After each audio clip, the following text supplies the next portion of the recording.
Hello everyone, আসসালামু আলাইকুম। আজ তোমাদের সাথে শেয়ার করব হাতে বানানো সেমাই কিভাবে রান্না করা হয় সেই রেসিপি। এর আগের ভিডিওতে আমি হাতে বানানো সেমাই কিভাবে তৈরি করা হয় সেটা শেয়ার করেছিলাম। আজকে তোমাদের সাথে এই সেমাইগুলো কিভাবে রান্না করলাম সেই রেসিপিটাই কিন্তু শেয়ার করছি। তো দেখতে পাচ্ছ এখানে সেমাইগুলো নিয়ে নিয়েছি, আর এই সেমাইগুলো কিন্তু ময়দা দিয়ে বাড়িতেই তৈরি করে নিয়েছি। আর এই সেমাইটা যে কেউ খুব সহজেই কিন্তু তৈরি করে নিতে পারবে, যে কখনো বানায়নি সেও কিন্তু একবার দেখলেই এই সেমাইটা তৈরি করে নিতে পারবে।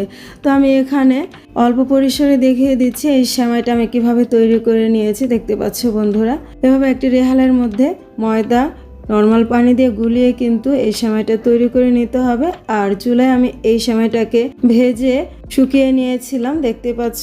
এবার এই সেমাইগুলো কিন্তু রান্না করে তোমাদের সাথে শেয়ার করছি।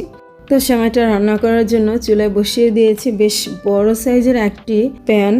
আর এর মধ্যে আগে থেকে 2.5 লিটার লিকুইড দুধ নিয়ে নিয়েছি। এখন এখানে অ্যাড করে দিলাম 2টি তেজপাতা আর 2টি এলাচ, এতে করে খুব সুন্দর একটা ফ্লেভার আসবে। তো এবার নেড়ে চেড়ে এই দুধটাকে বলক তুলে নেব। এখন এর মধ্যে দিয়ে দিলাম 2 চা চামচ পরিমাণ ঘি। আর ঘিটা দিলে কিন্তু এই সেমাইয়ের ফ্লেভারটা খুবই ভালো আসে, খেতেও অসাধারণ হয় এই হাতে বানানো সেমাই। এবার এই দুধটাকে আরও বেশি ঘন আর মজাদার করার জন্য দিয়ে দিব 1 কাপ পরিমাণ গুঁড়া দুধ। এখানে অবশ্যই ফুল ক্রিম মিল্কের দুধটা দিতে হবে। এবার নেড়েচেড়ে মিশিয়ে নিচ্ছি, আর এই পর্যায়ে কিন্তু নাড়াচাড়া করতেই হবে, নয়তো গুঁড়ো দুধটা নিচে কিন্তু লেগে যেতে পারে। তাই অনবরত নেড়েচেড়ে এই দুধটাকে ঘন করে নিতে হবে। এর মধ্যে সামান্য পরিমাণে লবণ অ্যাড করে দিলাম। অনেকে মিষ্টি খাবারের লবণটা খান না, আমি বলবো অবশ্যই একটু লবণ দিয়ে দেখবেন, এই খাবারের টেস্ট কিন্তু অনেক বেশি বেড়ে যাবে। এই তো লবণটা দিয়ে ভালোভাবে মিশিয়ে নিচ্ছি, আর দেখতে পাচ্ছ দুধটা কিন্তু বলক উঠে গেছে খুব ভালোভাবে।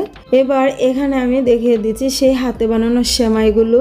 এখানে এই সেমাইগুলো কিন্তু এমনিতে দিয়ে দিব না, এগুলোকে ধুয়ে নিতে হবে। বাটিতে পানি নিয়েছি, এবার এই পানির মধ্যে এক একটা করে সেমাই ধুয়ে নেব, আর এই ফুটন্ত দুধের মধ্যে ছেড়ে দিব।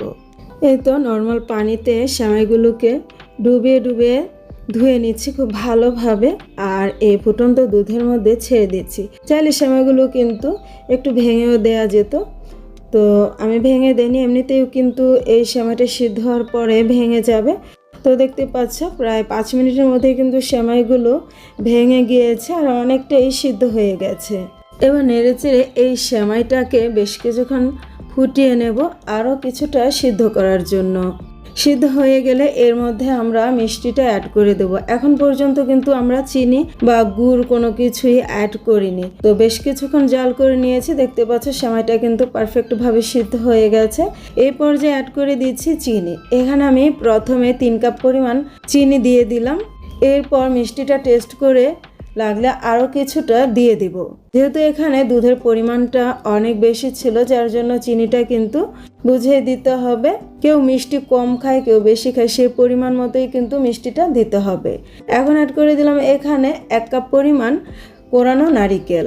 কেউ চাইলে এই পর্যায়ে বিভিন্ন ধরনের বাদাম কিশমিশ কিন্তু অ্যাড করে নিতে পারো, তো সেক্ষেত্রেও কিন্তু এই সেমাইটা অনেক বেশি টেস্টি হবে। আমি এই পর্যায়ে আরও 2 টেবিল চামচ পরিমাণ ঘি অ্যাড করে দিলাম, এতে করে এই সেমাইয়ের ফ্লেভারটা কিন্তু অনেক বেশি সুন্দর আসবে, একেবারে শাহি ফ্লেভার চলে আসবে। এখন এখানে দেওয়া তেজপাতা আর এলাচগুলো আমি উঠিয়ে ফেলে দিচ্ছি। এই তো তেজপাতা আর এলাচগুলো উঠিয়ে ফেলে দিচ্ছি। আর এখন কিন্তু সেমাইটা একেবারে রান্না করা কমপ্লিট হয়ে গেছে। এই পর্যায়ে গরম রয়েছে, কেউ গরম পছন্দ করলে গরমই খেতে পারো, তবে এই সেমাইটা কিন্তু ঠান্ডা করে পরিবেশন করলে অনেক বেশি টেস্টি হয় খেতে। তো আমি ঠান্ডা হওয়ার পরে একটি বাটিতে নিয়ে তোমাদের সাথে শেয়ার করছি এই সেমাইটা দেখতে ফাইনালি কেমন হলো। এই তো একটি বাটির মধ্যে নিয়ে নিচ্ছি। যারা কোনোদিন এই হাতে বানানো ময়দার সেমাইটা খাননি তারা একবার হলেও ট্রাই করে দেখবেন, আর নিজেরাই বুঝতে পারবেন এই সেমাইয়ের স্বাদ কতটা। মুখে লেগে থাকবে এই সেমাইয়ের স্বাদ, কোনোদিন ভুলতে পারবেন না। তো আমি একটি বাটিতে নিয়ে নিয়েছি, আর উপর থেকে কিছু বাদাম কুচি আর কিশমিশ ছিটিয়ে দিয়েছি। দেখতে পাচ্ছ কতটা লোভনীয় লাগছে এই হাতে বানানো ময়দার সেমাই। এটা ফ্রিজে রেখে ঠান্ডা করে খেলে কিন্তু অনেক বেশি টেস্টি হয়, খেতে অনেক বেশি ভালো লাগে। একেবারে মন প্রাণ জুড়িয়ে যাবে এই হাতে বানানো ময়দার সেমাই খেলে। আপনি অন্য কোনো সেমাই আর খেতেই চাইবেন না একবার এইরকম হাতে বানানো সেমাই খেলে। আশা রাখছি আমার আজকের রেসিপি ভালো লেগেছে। আজ এ পর্যন্তই। আল্লাহ হাফেজ।